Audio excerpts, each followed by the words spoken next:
And welcome back to another episode of the Medical Alley Association podcast series, Leadership Through a Crisis. Our guest today is Chief Business Development Officer at Mayo Clinic, James Rogers. James, why don't you start by introducing yourself? Sure. So my name is Jim Rogers. I am the Chief Business Development Officer for Mayo Clinic. I've been at Mayo. It'll be 20 years in November. The role is really to be the front door for business for Mayo Clinic. We have a technology transfer and development arm, which we call Mayo Clinic Ventures. That's been in business probably for about 30 years. And we have kind of more of a strategic corporate development arm that does what you would consider, normal corporate development work, including joint ventures, partnerships, even all the way up to acquisitions. And I've been running that group now for about 3 years here within Mayo Clinic. And so I assume at Mayo, you all had to be really on top of things when it came to COVID-19. How early on and at what point did the gravity of the situation start to sink in with you? Yeah, I think it started getting on everybody's radar, from a clinical perspective pretty early. Certainly January, February, some alarm bells were starting to ring. We really hit us in March pretty hard because from a clinical perspective, we wanted to decompress our campuses and bring non-patient facing functions off campus. So basically on March 16th, which was my birthday, I will never forget it as long as I live, we went virtual. So we went overnight from being an organization that was based on our campus to an organization that was based off our campus. And I have to really hand it to my team. They did a phenomenal job of getting us where we needed to be. And while we were doing that, we obviously had to keep our eye on making sure we kept our core business running because we have a P&L we run off of, but then also figure out how we can most effectively respond to the crisis. And so part of that was trying to take work off of our clinical leaders' desks. So if they were receiving inquiries about where you could find PPE, or if they were receiving inquiries about how you can maybe sterilize, a new idea to sterilize masks, et cetera. We took all of that and basically allowed them to be focused on what they needed to be focused on, which was the crisis at hand. But surprisingly, throughout all this, the deal making continued. And I think it's a testament to our leaders at Mayo Clinic, Dr. Gianrico Ferrugia, who's new in the CEO position, Jeff Bolton, the CAO, our governors, our trustees, that a lot of the areas that we were exploring from what we call our 2030 vision are areas that kind of became exceptionally relevant in the crisis. So if you think about how do you take care of people at home, particularly with advanced conditions, if you think about how you deal with big data and how you allow that data to be essentially liberated for purposes of discovery work, such as vaccines. And when you think about how you treat people virtually, all of that really were the areas of focus for our department. So in a lot of ways, COVID accelerated things, but this is probably acceleration that needed to happen in the healthcare industry in general. And with all of that going on, I imagine that your role had to change. Did your job description have to change a little bit as COVID hit? Yeah, job descriptions stay the same, but how you did the job definitely changed. There's not a very good playbook. What I'm finding is there's not a very good playbook on how you manage people virtually. There are people who do it and they've done it effectively, but certainly what happens is you really have to increase your communication flow and spend a lot more time trying to make sure people are aligned. And then again, we continued to do deals and we continued to be focused on executing on the 2030 strategy, but we also had a big component on how do we react to the crisis and what do we do to help our practice ensure that patients are safe, that we're doing what we need to do for our caregivers to be safe, we're providing them whatever help and assistance and tools we can provide them. And then longer term, what is the world going to look like emerging from COVID? And where should we be focused from a business development standpoint? When the virus first started to hit, it seemed like all eyes were on the Mayo Clinic. You had your very own challenges to face. What would you say would be the unique role Mayo played in addressing COVID-19? Yeah, we're part of a big part of the fabric, right? It's not just us, and we got to be clear about that. But certainly, where Mayo was able to respond and help is we're fortunate from geography of where we're located, that our geographies weren't hit immediately, so we could lend assistance to others. We have a significant research function, and it's integrated with our clinical function and our education function. And so it was areas of vaccine research, areas of testing, we were already very, very focused on to begin with. We probably have one of the largest, if not the largest, esoteric testing reference labs in the country. And that lab was able to pivot very quickly and move to open up capacity with the help of many people, but that lab was really focused with its infrastructure to be able to open capacity on testing and then bringing up the tests. And as you can imagine, when you're trying to start from scratch, you're not 100% sure about what you're looking for quite yet because you haven't quite figured out all the mechanisms of the disease.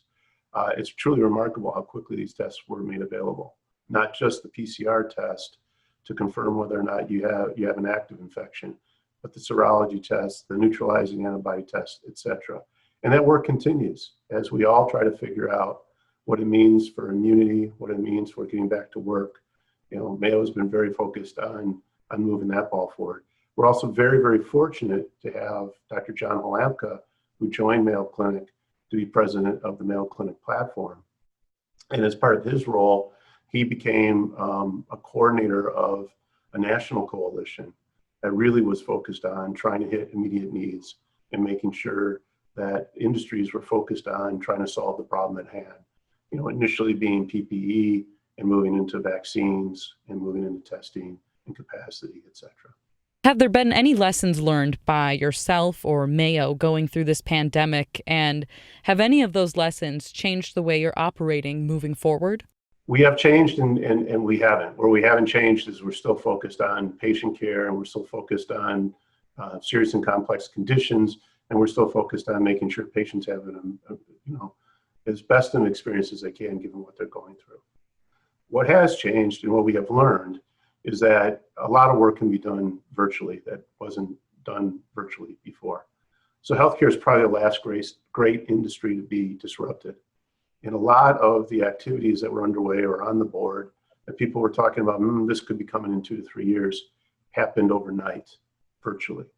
So very quickly, things that were maybe prohibited from being able to offer a nationwide virtual consult, those barriers started to break down. The ability to look at new models like caring for patients at home, even if they have serious or complex conditions, that was tremendously accelerated through the regulatory front, the reimbursement front, and the willingness and the desire of people to take advantage of that type of service. Because if you can imagine, if I could stay away from a hospital, lower my risk at the time of COVID infection, I'm much better off. I'd like to stay at home. Well, then it turns out once COVID is over, people would prefer to stay at home if they could anyhow. And so that sort of thing has been accelerated. And I think that's a good thing for the industry. I think it's a great thing for Mayo. And our leadership has been very, very responsive to make sure that we're focused on providing what the patients need and how to get the service to them where they need it. So from my perspective, I think you'll see a much more virtual and a much more digital organization than what you've seen in the past. And that's very consistent with John Rico's vision of Mayo Clinic moving into 2030. You previously touched on this, but some people have said their biggest concern is that things will go back to the way that they were once the dust settles from all of this. Do you see that happening? I think it's been changed. I think there will be some who will try to go back to the past, and I think those folks will unfortunately suffer for it. It's not what patients want. It's what patients want to see what's evolving right now, at least in my opinion. I think it's a high degree of satisfaction to have this much more flexible approach. And frankly, I think the caregivers like it too. There's still things to work out. There's still aspects to work out. But being able to be much more virtual, but still have people come that need to come and need to be seen for surgeries, it's tremendous. It's really kind of what needed to happen for healthcare in general. So from my perspective, I think it's here to stay. I think there'll be probably a little bit of backsliding. That's human nature. But I think people and the incentives and everything else seem to be lining up to say, this was a good change overall, and this is a change we want to see continue. You mentioned before on your birthday that overnight your operations had to change and your role had to change. What would you say your greatest challenge has been, and how are you overcoming it? Yeah, I definitely learned from it. It's been an amazing experience from that perspective. Looking back and being in the heat of the battle, no one probably felt that way. But it's been a tremendous growth experience, I think, for anyone who was in a leadership position. It validated just what an amazing team I have and how fortunate I am to have the team and, frankly, the organization that I work for. It's truly a remarkable organization that really took care of its employees during this crisis. Over and above, I think, what most organizations did, and that's a testament to its character. But the learning for me was, when you're virtual, the separation of work and home blurs pretty quickly. On top of that, when you have a lot of uncertainty out there, you have team members who are wired to get it done and wired to work hard, really in risk of burning out, really in risk of being becoming ineffective because they're kind of working too much. And you have to be able to help people balance that kind of unknown that's sitting out there that can cause stress. Keep folks really focused on what's important, particularly if you're in a crisis. But also make sure that you're protecting yourself as a leader. And that's not easy to do because typically you're going to give yourself up as much as you can. So really learning that not only myself, but my entire leadership team had to be very intentional about protecting ourselves, but making sure we're still getting the job done in a crisis that was ever evolving. That was probably the biggest challenge. But the skill sets, it shows, one, particularly if you have a great team, you can pivot and you can get done what you need to get done. It's really about making sure people understand where the focus is and then doing whatever you can to help eliminate the roadblocks from a leadership standpoint to let them get done what they need to get done. And I'd say the other thing is, it really changed us from more of that top-down hierarchical to a lot more of a flatter organization, which is kind of where we wanted to get to anyhow. But this allowed us to get there, I think, and it was a great proof point to show that you can rely on folks in different parts of the organization, and they really shouldn't have to go through one or two additional layers to get the job done. And, like I said, I got an amazing team, so we got a high degree of trust in this team and in their capabilities, so it's easier for us. But that is a learning experience, and I think one that others should be thinking about too. You can probably be a lot less hierarchical than you are, and you can eliminate a lot of barriers if you just kind of think of yourself in crisis mode, even though you're not necessarily today in crisis mode anymore. So talking about protecting yourself and your staff by getting away from work on occasion, how are you doing that? Some Medical Alley Association companies have talked about adding COVID mental health days. Others have requested that emails don't be sent after a certain time unless it's an emergency. What are you doing to sort of guarantee that work-life balance and that separation? And we got a lot of type A personalities. It's just the nature of who we recruit and the nature of the people that are on our teams. So they're going to push pretty hard to begin with. And at some level, they're happy when they're working hard. That being said, what we try to do is, one thing in particular I've tried to do is limit the weekend flow, the 24/7 all on kind of thing.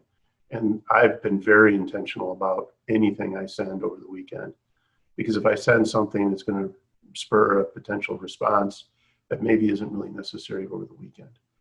And so that's one thing I try to do, is help our folks to the extent possible protect the weekends. Everyone's still working weekends, but really try to cut down on the flow on the weekends. We have pushed everybody, and we're trying to model that from a leadership standpoint, to take a vacation. We haven't gone the extra step of maybe a few mental health days, and that's not a bad idea. In fact, I'm always learning, so I'm happy to hear what others are doing. But one thing we have talked to people about is making sure that we're modeling the behavior and we're taking vacation. And when we're on vacation, that we're on vacation. Now we had, some folks on furlough throughout the organization, and it was instructive that, when people are away, they can be away. They can come back and they still can be 100% effective, and the organization can still be effective while folks are away for a week or whenever. So that's a learning, and I think people are starting to understand that a little bit as well. And then finally, we did try to do kind of like a meeting-free week where we didn't impose any additional meetings. There's some that just had to happen, but part of being virtual, at least for us as we're going up the learning curve, was a lot of stand-up meetings, a lot of real-time communication to make sure people understood where things were going, particularly at the height of the crisis. And that just required a lot of time when people were on these meetings, ad hoc or scheduled or otherwise. And we've really tried to ramp them down as things tend to, get back to a little bit more of normalcy. Understanding every once in a while we got to ramp it back up. But then we try to go to that extra step of just taking a week, and for certain functions, not putting any meetings on their calendars and really allowing them just to get some work done. I think everybody's finding that once you get into this Zoom-based work style, you can be on a video almost all day long, and getting the real work done behind the scenes after the meetings is becoming more and more challenging. So it's really trying to make sure we strike that balance. Well, I really love hearing about your leadership through that and how you're guiding your team through that. You also lead on the Medical Alley Association Board of Directors, and in that role, you've gotten to see what this industry has been doing in response to COVID-19. Can you tell me a little bit about your thoughts on all of that? Part of it might be just the Midwest culture. I don't know. It's what's remarkable is the selflessness. It's when something like this hits, people are all in, and they try to figure out how they can help. And they're not looking for credit. In fact, they prefer not to get credit. Instead, what they're looking for is, how do I make a real difference? That's what struck me probably the most. The other thing that struck me is that people kept their focus. You never really saw anyone panic. People were concerned. People were very concerned. But no one threw up their arms and became ineffective. It really was a truly leadership-based approach for this region, and I'm not surprised, and I'm absolutely just proud to be part of this organization, be part of this region. The leadership that was demonstrated was phenomenal.